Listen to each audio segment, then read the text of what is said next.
Hello guys, welcome back to my channel. তো কেমন আছো তোমরা সবাই? আজকে আমি এক্সপ্লেন করতে চলেছি 2021 সালে released psychological thriller movie the girl who goat away. তো দেরি না করে চলো টপিকে চলে যাই।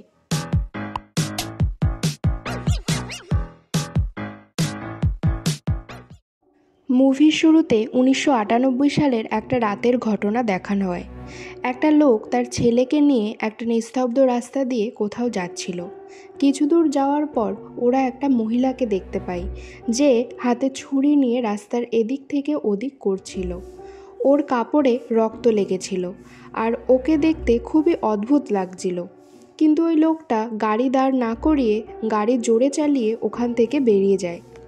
কিছু দূর যাওয়ার পর উনি একটা বাচ্চা মেয়েকে দেখতে পান। বাচ্চাটা দৌড়াচ্ছিল। উনি ভাবেন ওই মহিলাটাই হয়তো বাচ্চাটার পিছু করেছে। এটা ভেবে উনি গাড়ি দাঁড় করিয়ে ওনার ছেলেকে বলে গাড়ি লক করে দিতে ভিতর থেকে। আর তারপর উনি ওই মেয়েটাকে খুঁজতে জঙ্গলে চলে যায়, কারণ বাচ্চাটা দৌড়াতে দৌড়াতে জঙ্গলে ঢুকে গেছিল। কিছুক্ষণ পর সেই বাচ্চাটা হঠাৎ গাড়ির কাছে এসে গাড়ির দরজা খুলতে বলে ওনার ছেলেকে। আর ওকে দেখে মনে হচ্ছিল ও খুব ভয় পেয়ে আছে। ছেলেটা তখন ওকে গাড়ির ভিতরে নিয়ে নেয় আর ওর বাবার জন্য অপেক্ষা করতে থাকে। এরই মধ্যে সেই মহিলাটা এসে ওই গাড়ির কাছে ধাক্কা মেরে কাঁচ ভেঙে ওই বাচ্চাটাকে গাড়ির বাইরে নিয়ে আসার চেষ্টা করতে থাকে। কিন্তু তখনই ওই লোকটা ওখানে চলে আসে আর ওই মহিলার মাথায় মেরে ওকে অজ্ঞান করে দেয়। এরপর লোকটা পুলিশে খবর দিলে পুলিশ এসে ওই মহিলাকে অ্যারেস্ট করে আর ওই বাচ্চা মেয়েটাকে ওদের দায়িত্বে নিয়ে নেয়। এরপর সিন শিফট হয় 20 বছর পরে, যেখানে একটা লোক রাস্তা দিয়ে যেতে গিয়ে দেখে একটা পুলিশ কারের অ্যাক্সিডেন্ট হয়েছে আর একটা অফিসারের বডি পড়ে আছে। উনি তখন এমার্জেন্সি নাম্বারে কল করার চেষ্টা করে, কিন্তু ওনার ফোনে নেটওয়ার্ক না থাকায় ফোন যায় না। এমন সময় হঠাৎই একটা মহিলা এসে ওই লোকটাকে শ্যুট করে দেয়। এরপর ওই লোকটার ফোন নেয় আর ওখান থেকে পালিয়ে যায়। এখানে ওই মহিলার হাতে একটা লেবেল দেখতে পাই, যেখানে মহিলার নাম লেখা ছিল এলিজাবেথ। এর পরের সিনে জেমি নামের একটা পুলিশকে আমরা দেখতে পাই, যার কাছে তার সিনিয়র জেরির ফোন আসে। জেরি ফোন করে জেমিকে 20 বছর আগের একটা কিডন্যাপিংয়ের কেসের ব্যাপারে বলে, যেখানে এলিজাবেথ নামের একটা পাগল মহিলা 5টা মেয়েকে কিডন্যাপ করেছিল, যার মধ্যে 2টো মেয়েকে তাদের মা বাবাকে মেরে তাদের সামনে থেকে নিয়ে এসেছিল। আর তারপর 5টা মেয়েকে ওর কাছে রেখে অনেক দিন ধরে খুব বাজেভাবে টর্চার করে। তার মধ্যে 4জনকে শেষে মেরেও ফেলে, কিন্তু একজন ওর হাত থেকে বেঁচে যায় পালিয়ে, যার নাম ক্রিস্টিনা। আর ওই মেয়েটা এখনও এই শহরে আছে। এলিজাবেথ এতদিন জেলে বন্দি ছিল, কিন্তু ওই দিন ওকে অন্য জেলে ট্রান্সফার করার জন্য নিয়ে যাওয়ার সময় ও পালিয়ে যায়।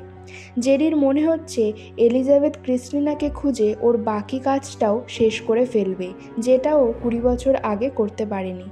এই জন্যই জেরি জেমিকে বলে ক্রিস্টিনার উপর নজর রাখতে। আমরা বুঝতে পারি সিনেমার প্রথমে যে পাগল মহিলাকে দেখানো হয়েছিল সেই হলো এলিজাবেথ, আর ওই বাচ্চা মেয়েটা ক্রিস্টিনা। আমাদের এরপর ক্রিস্টিনাকে দেখানো হয়, যে একজন স্কুল টিচার। ও আবার স্বাভাবিক জীবন কাটাচ্ছে। ও একটা মেয়েকে অ্যাডপ্ট করার কথাও ভাবছে। মেয়েটার নাম হলো লিজা। ক্রিস্টিনার বার্থডের দিন ও লিজাকে ওর বাড়ি নিয়ে যায় আর ওদের মধ্যে সুন্দর সম্পর্ক গড়ে উঠতে থাকে। এরই মধ্যে ওই দিন জেমি যায় ক্রিস্টিনার বাড়ি। জেমি ওকে ওয়ার্ন করে এলিজাবেথকে নিয়ে। এলিজাবেথের কথা শুনে ক্রিস্টিনা ভয় পেয়ে যায়, কারণ ও এলিজাবেথকে খুব ভালোভাবে জানে যে ও কী করতে পারে। আর ও লিজাকে নিয়েও খুব ভয় পায়। এরপর ক্রিস্টিনা সবার আগে লিজাকে ওর ফস্টার কেয়ারে ছেড়ে আসে। নেক্সট সিনে আমরা এলিজাবেথকে দেখতে পাই। ও একটা মহিলাকে খুব নৃশংসভাবে মেরে ফেলে কোনো কারণ ছাড়াই। এদিকে জেমিকে দেখা যায় ও এলিজাবেথকে নিয়ে স্টাডি করছিল। আমরা জানতে পারি এলিজাবেথ প্রথমে একটা নার্স ছিল। ও সদ্যজাত বাচ্চাদের দেখাশোনা করত, কিন্তু একদিন হঠাৎ ও চাকরি ছেড়ে দেয় আর এর 5 বছর পর ও ক্রিস্টিনাকে কিডন্যাপ করে। এরপর থেকে প্রতি বছর নতুন নতুন মেয়েকে ও কিডন্যাপ করতে থাকে। ক্রিস্টিনাই এলিজাবেথের সাথে সবথেকে বেশি সময় ছিল, আর ওই শেষ পর্যন্ত পালিয়ে বাঁচতে পারে, যেখানে বাকি 4জন মারা যায়।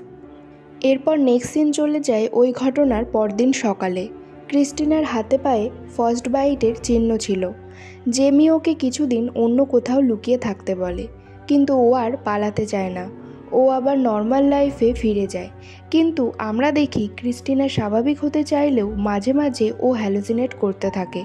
সেই 5টা মেয়েকে দেখতে পায় যারা ওকে ওয়ার্ন করছিল যে এলিজাবেথ ওকে খুঁজতে আসছে। এরকমই একদিন আমরা দেখি ক্রিস্টিনা স্লিপ ওয়াকিং করছে, আর এভাবেই ও বাড়ির বাইরে মাঝে মাঝে চলে যায় রাতে। আর ওই জন্যই ওর হাতে পায়ে ফার্স্ট বাইটের চিহ্নও দেখা যায়। পরদিন ওর কাছে ওর এক্স বয়ফ্রেন্ড টমের মায়ের ফোন আসে।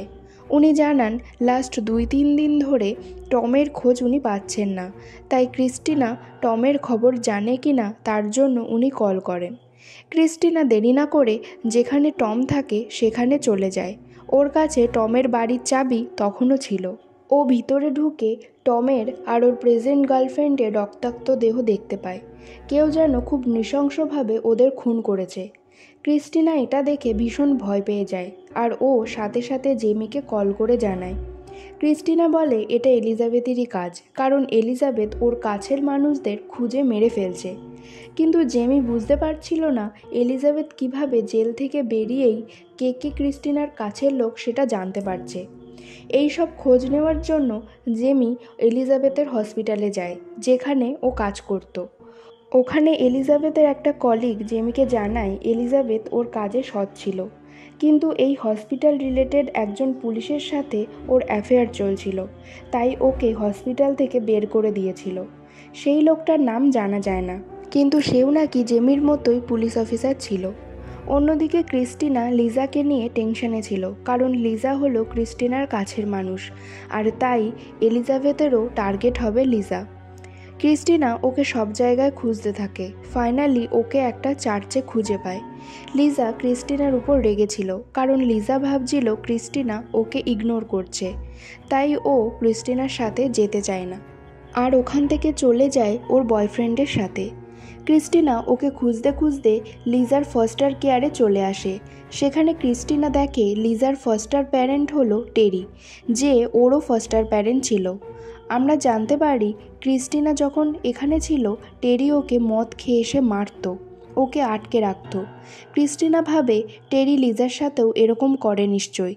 টেরি যখন জানতে পারে ক্রিস্টিনা ওকে অ্যাডপ্ট করবে, টেরি ক্রিস্টিনাকে ভয় দেখায় যে ও লিজাকে ওর সিক্রেট বলে দেবে। নেক্সট সিনে ওই দিন রাতে লিজা ক্রিস্টিনাকে ফোন করে, ওর ব্যবহারের জন্য সরি বলে, আর বলে টেরি লিজাকে ক্রিস্টিনার ব্যাপারে কিছু একটা বলেছে, যেটা শুনে ক্রিস্টিনা ভাবে লিজা ওর কাছে হয়তো আর আসবে না। এরপর ওই দিন রাতে একজন এসে টেরি আর তার ওয়াইফকে মেরে ফেলে খুব ভয়ানকভাবে কুড়ুল দিয়ে। লিজা সেটা দেখে নেয় আর ও পালাতে থাকে, কিন্তু সেই লোকটা ওর পিছন পিছন যেতে থাকে। অন্যদিকে ক্রিস্টিনাকে আমরা দেখতে পাই ও রাতে বাইরে এসে স্লিপ ওয়াকিং করছিল আর মাটিও খুঁড়ছিল। জেমি সেটা দেখতে পেয়ে ওকে ঘরে নিয়ে গিয়ে শুইয়ে দেয়। এরপর পরদিন জেমি ক্রিস্টিনাকে জানায় যে টেরি ও তার ওয়াইফকে কেউ মেরে ফেলেছে। ক্রিস্টিনা এটা শুনে বলে যে এটাও এলিজাবেথেরই কাজ, কিন্তু জেমি এর পিছনে কোনো কারণ খুঁজে পায় না, বরং ও ক্রিস্টিনাকেই মনে মনে সন্দেহ করতে থাকে, কারণ ওকে আগের দিন রাতে বাইরে জেমি ওকে দেখতে পেয়েছে। ক্রিস্টিনা এদিকে লিজাকে খুঁজতে সেই চার্চে যায় যেখানে আগের দিন লিজাকে ও দেখেছিল, কারণ লিজা আপসেট হলে ওই চার্চেই যেত। সেখানে গিয়ে ও দেখে কেউ লিজার বয়ফ্রেন্ডকে মেরে ফেলেছে, আর ওর মার্ডারার ওখানেই ছিল, আর সে আর কেউই না, ওটা এলিজাবেথ। ক্রিস্টিনা ওকে দেখে ওখান থেকে পালিয়ে যায়, আর আমরা দেখি এলিজাবেথ ক্রিস্টিনাকে কেটি বলে ডাকছে। এরপর ক্রিস্টিনা জেমিকে ওখানে ডেকে পাঠায়। জেমি এসে চারিদিক খুঁজেও লিজা বা এলিজাবেথ কাউকেই খুঁজে পায় না। এখানে জেমি জানতে পারে ক্রিস্টিনা বহু বছর ধরেই এলিজাবেথকে প্রতি মাসে একটা করে চিঠি পাঠাতো জেলে। ওই এলিজাবেথকে টম, লিজা আর ওর ফস্টার প্যারেন্টের ব্যাপারেও বলেছিল, যার জন্য এলিজাবেথ ক্রিস্টিনার ব্যাপারে সবটাই জানতো।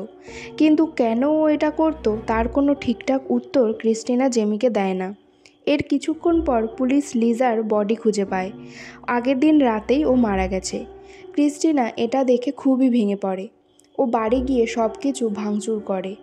এই সময়ই ওর কাছে অ্যাডপশন সেন্টার থেকে লোক আসে।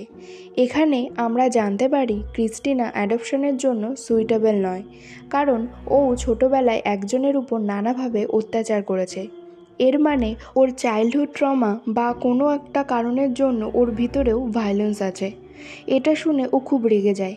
একটা কুড়ুল নিয়ে ওই লোকটাকে মেরে ফেলে আর বলে ওর নাম ক্রিস্টিনা নয়।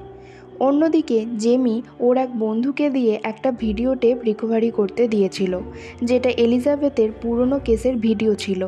সেটা রিকভার হলে আমরা দেখতে পাই ক্রিস্টিনার পিছনে আরও একটা মেয়েকে দেখা যাচ্ছে, কিন্তু সেটা পসিবল ছিল না, কারণ এটা যখনকার ভিডিও তখন বাকি 4টে মেয়ে মারা গেছিল। এর মানে ওই বাড়িতে তখন টোটাল 5 জন না 6 জন মেয়ে ছিল। তাহলে আর একজন মেয়ে কে ছিল? জেমি তারপরে ক্রিস্টিনার কাছে যায় জিজ্ঞাসা করার জন্য।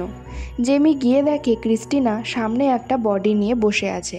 এটা ওই আরেকটা মেয়ের বডি, যার ব্যাপারে ও কখনো কাউকে বলেনি। এর নাম কেটি, এলিজাবেথের নিজের মেয়ে। ক্রিস্টিনা বলে কেটি ওর বেস্ট ফ্রেন্ড ছিল। ওরা সেদিন এলিজাবেথের হাত থেকে বাঁচার জন্য দুজনেই পালাচ্ছিল, আর তারই মধ্যে কোনোভাবে কেটি মারা যায়। এটা সবার কাছ থেকে লুকিয়ে রাখার কথা এলিজাবেথই ক্রিস্টিনাকে বলেছিল, কিন্তু এলিজাবেথ জেল থেকে বেরিয়ে এই সিক্রেট লুকানোর জন্যই সবাইকে মেরে ফেলছে, যারা যারা জানতো এই ব্যাপারে। টম, টেরি ও তার ওয়াইফও কেটির ব্যাপারে জানতো, তাই এলিজাবেথ সবাইকে মেরে দিচ্ছে। কিন্তু তখনই আমরা জানতে পারি পুলিশ এলিজাবেথের বডি সেই দিন সকালে খুঁজে পেয়েছে, আর তার প্রায় 2 দিন আগেই এলিজাবেথ মারা গেছে। এই অবস্থায় জেমি পুরোপুরি ক্রিস্টিনার উপর সন্দেহ করতে থাকে। ক্রিস্টিনার ব্যবহার খুবই অদ্ভুত ছিল। জেমি এসব দেখে ভীষণ কনফিউজ ছিল। ওর সিনিয়র জেরিকে কল করে, কিন্তু ওর বউ কল রিসিভ করে, আর উনি জেরিকে এই ব্যাপারে কথা বলতে দেয় না। কিন্তু আমরা দেখি ওরা দুজনেই ঘরের মধ্যে ক্রিস্টিনার সেই পুরনো ভিডিওই দেখছে। এরই মধ্যে ঘরের বাইরে দরজায় কেউ নক করলে জেরির ওয়াইফ গিয়ে দরজা খোলে, আর এলিজাবেথ ওকে শ্যুট করে দেয়। জেরি এসব দেখে ওর মেয়ে এমিকে পুলিশকে ফোন করতে বলে, কিন্তু এলিজাবেথ জেরিকেও মেরে ফেলে। এলিজাবেথ বেঁচে আছে। পুলিশ যার বডি পেয়েছিল তাকে এলিজাবেথ মেরে ওর ব্যান্ড ওই মহিলার হাতে পরিয়ে দিয়েছিল, যাতে সবাই ওকে এলিজাবেথ ভাবে। এদিকে এমি প্রেগনেন্ট ছিল। ও জেমিকে ফোন করে আসতে বলে। জেমি ও ক্রিস্টিনা একসাথেই ছিল। ক্রিস্টিনা এসব শুনে বলে ওটা অন্য কেউ না, ওটা এলিজাবেথই। ওরা দুজনে জেরির বাড়ি যায়। জেমি ক্রিস্টিনাকে ভিতরে ঢুকতে দেয় না, ও একাই যায়। গিয়ে দেখে এমির অবস্থা খুবই খারাপ। কেউ ওর পেট কেটে ওর বাচ্চা বাইরে বাইর করে নিয়েছে। অতিরিক্ত রক্ত বেরোনোর জন্য এমিও মারা যায়। কিছুক্ষণ পর ক্রিস্টিনাও ঘরের ভিতরে যায়, কারণ ও জানে এই যা কিছু হচ্ছে এসব ওকেই শেষ করতে হবে। ও ঘরের ভিতর ঢুকে একটা সদ্যজাত বাচ্চা দেখতে পায়, যার পিছনে এলিজাবেথ ছিল। এলিজাবেথ ক্রিস্টিনাকে বলে এই বাচ্চা ক্রিস্টিনারই। এই বাচ্চাটা লিজার মতো না, ও খুব পিওর। এলিজাবেথ ক্রিস্টিনাকে থ্যাংক ইউ বলতে বলে, কারণ ও যা কিছু করেছে মেয়ের জন্যই তো করেছে। এখানে রিভিল হয় যে ক্রিস্টিনা আসলে এলিজাবেথের মেয়ে কেটি। তাহলে আসল ক্রিস্টিনা কে? এরপর কেটি ওর মাকে থ্যাংক ইউ তো বলে, আর সাথে সাথে ওর পেটে ছুরি ঢুকিয়ে ওকে মেরেও ফেলে। ও এলিজাবেথকে বলে এলিজাবেথ এতদিন যা যা করেছে ওর মেয়ের জন্য না, বরং নিজের জন্য করেছে, কারণ ও কোনো দিন ভালোবাসা পায়নি, কিন্তু কেটি জানে ভালোবাসা কী। এরপর কেটি ওই বাচ্চাটা নিয়ে বাইরে চলে আসে। ও বাইরে আসলে পুলিশ ওর নাম জিজ্ঞাসা করলে ও ওর নাম বলে কেটি। আর সিনেমা এখানেই শেষ হয়ে যায়। সিনেমাটা ঠিকমতো এন্ডিং না করলেও তাও এটা আমি আমার মতো করে এক্সপ্লেন করছি। আমার মনে হয় এলিজাবেথের অ্যাফেয়ার আর কারোর সাথে না, জেরির সাথেই ছিল। আর কেটি হলো জেরিরই বাচ্চা, বাট জেরি সেটা হয়তো কখনো স্বীকার করেনি। আর এলিজাবেথের এই পাগল হওয়া হয়তো তার জন্যই। এভাবে থাকতে থাকতে এলিজাবেথ ডিপ্রেশনে চলে যায়, আর ওর মেয়ে কেটিও একা হয়ে যায়। তাই যখন এলিজাবেথ কিডন্যাপ করা শুরু করে, ফার্স্টে যখন ক্রিস্টিনাকে কিডন্যাপ করে এনেছিল, তাই ক্রিস্টিনা কেটির বেস্ট ফ্রেন্ড হয়ে গিয়েছিল। কিন্তু ক্রিস্টিনা জানতো না কেটি এলিজাবেথের মেয়ে। কারণ এলিজাবেথ সবার উপরই সেম অত্যাচার করছিল। তাই একদিন ক্রিস্টিনা যখন পালাতে যাচ্ছিল, ও কেটিকেও সাথে করে নিয়ে যাচ্ছিল, কিন্তু কেটি তো ওর মাকে ছাড়া যাবে না, যার জন্য ক্রিস্টিনা ধরা পড়ে গিয়েছিল আর ওকে মরতে হয়েছিল। এই জন্য এলিজাবেথ আলাদা করে মাটি খুঁড়ে ক্রিস্টিনাকে কবর দিয়ে দেয়, আর এটার সুবিধা নেয় কেটি। শেষে যখন এলিজাবেথের অত্যাচার কেটি আর নিতে পারছিল না, তখন ও ওই বাড়ি থেকে পালিয়ে যায় আর বাইরে এসে ক্রিস্টিনার নাম ভাড়িয়ে থাকতে শুরু করে। আর এভাবেই কেটি ক্রিস্টিনা হয়ে ওঠে। তো কেমন লাগলো আজকের এক্সপ্লেনেশন অবশ্যই কমেন্ট সেকশানে জানাবে। ভালো লাগলে লাইক সাবস্ক্রাইব করবে, আর হ্যাঁ, সাবস্ক্রাইব করার সময় পাশের বেল আইকনটি প্রেস করে দেবে, যাতে আমি যখনই কোনো নতুন ভিডিও আপলোড করব তার ইনস্ট্যান্ট নোটিফিকেশান তোমাদের কাছে পৌঁছে যায়।